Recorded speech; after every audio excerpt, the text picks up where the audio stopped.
Hi, so people are always asking me how I find below market value properties, so discounted deals.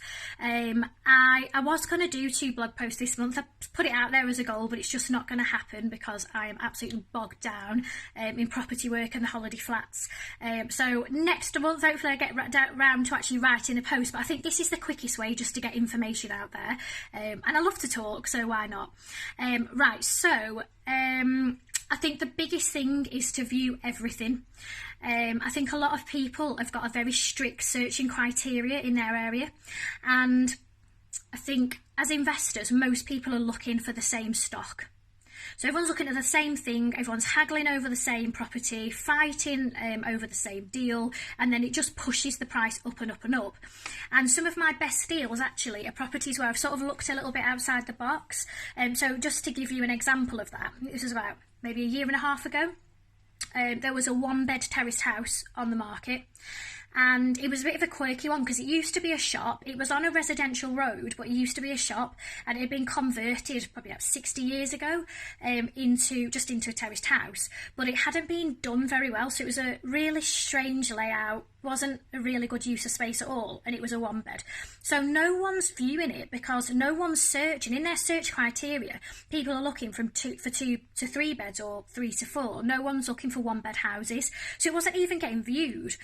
So straight away, that means that, you can negotiate a lot harder because your competition's not there.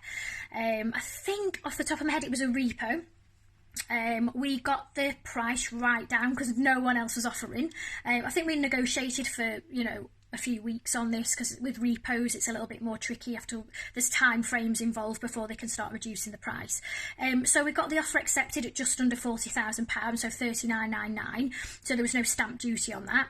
We spent around 12,000 reconfiguring new kitchen, new bathroom. We turned it into a 2-bed and then got it revalued at 85 grand and pulled cash out of the deal. So we actually got paid to buy it and then rented it out as a 2-bed. That's just an example of just looking outside the box. We're doing one now actually. We've just found a deal which I'm sourcing on, which is a 45% return on investment, and that's a 2-bed where there's opportunity to make it into a 3-bed because it's been extended at the back and there's a shower room, so it's obviously where someone's become disabled. There's a shower room, really ugly, and there's a bathroom upstairs, so it's currently a 2-bed terraced house with 2 bathrooms. It doesn't make sense. There's a massive shortage of 3-beds in my area, so it makes more sense to turn the upstairs bathroom into a 3rd bedroom and then turn the downstairs shower room into a really nice, a really sort of high-end shower room.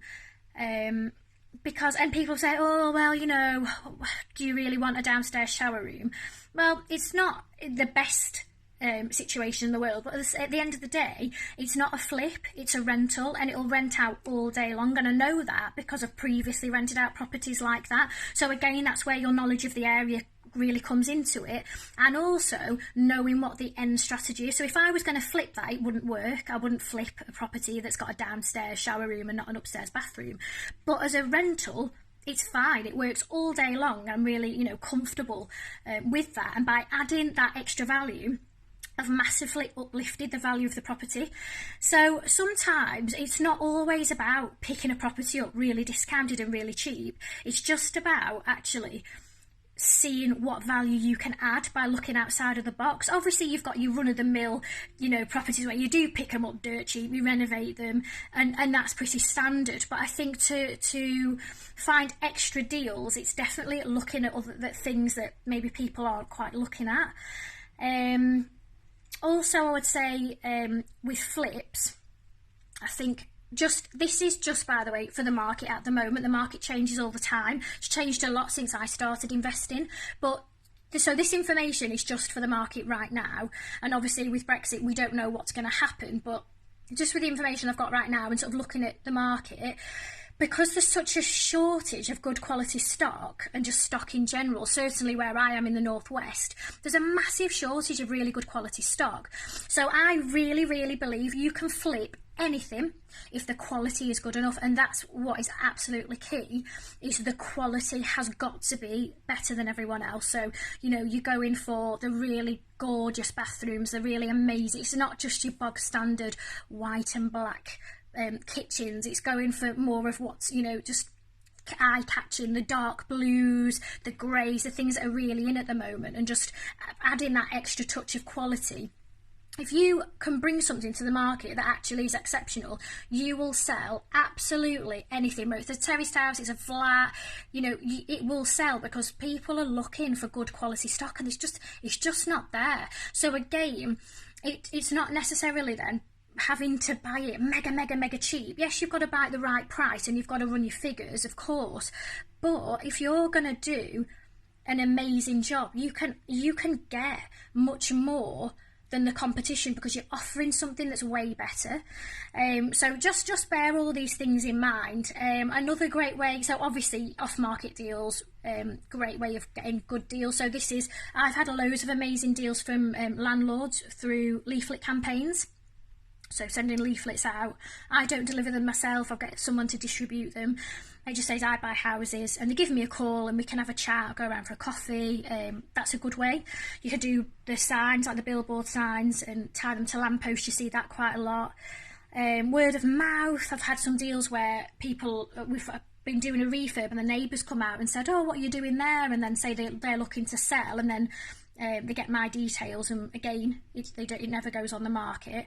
And something that's definitely working for me, which is just so important for my business, is a relationship with the agents. So, for example, the offer that I've just had accepted, which is the 2-bed, we're going to turn into the 3-bed. The agent had the keys. He hadn't even signed the paperwork for it, but he said, "Oh, I was viewing something else," and he said, "I've got the keys for this other one if you want to see." And I went, "Yeah, show me round." And then the thing with this is, I know that speed is critical. This is what's so important. So at this stage, it's not officially on the market with anyone. Pictures haven't been taken, I'm just being shown around by the agents, or unofficially. I put an offer in sort of within the next couple of hours. He then goes back to the person and says, "I've already got a buyer for you. This is what they're offering." They say yes, and the deal's wrapped up, and then basically the estate agents whacks it on the market as already sold. Done. So that's these relationships that you build with people. It takes time. Obviously, I've been investing for a long time in my area, and I've bought from most of the agents, so I've got that reputation. But what you've got to remember, don't be disheartened by this. We all start the same. So I didn't start with these contacts. I didn't know these people when I was 26. They probably thought, "Who the hell is this girl? She's an idiot." That's probably what they thought. So don't ever feel defeated by this. At the end of we all start from the same place, and it's really down to work ethic. It comes down to how many viewings you're going to do, and how many agents you're willing to meet, and putting in that hard work initially. It definitely pays off, and I think that's going to be crucial in getting these really exceptional deals. So I hope that's helpful. Let me know, your tips as well. If you want to comment on what really works for you, please do comment. I hope you find it useful anyway, guys. All right, bye.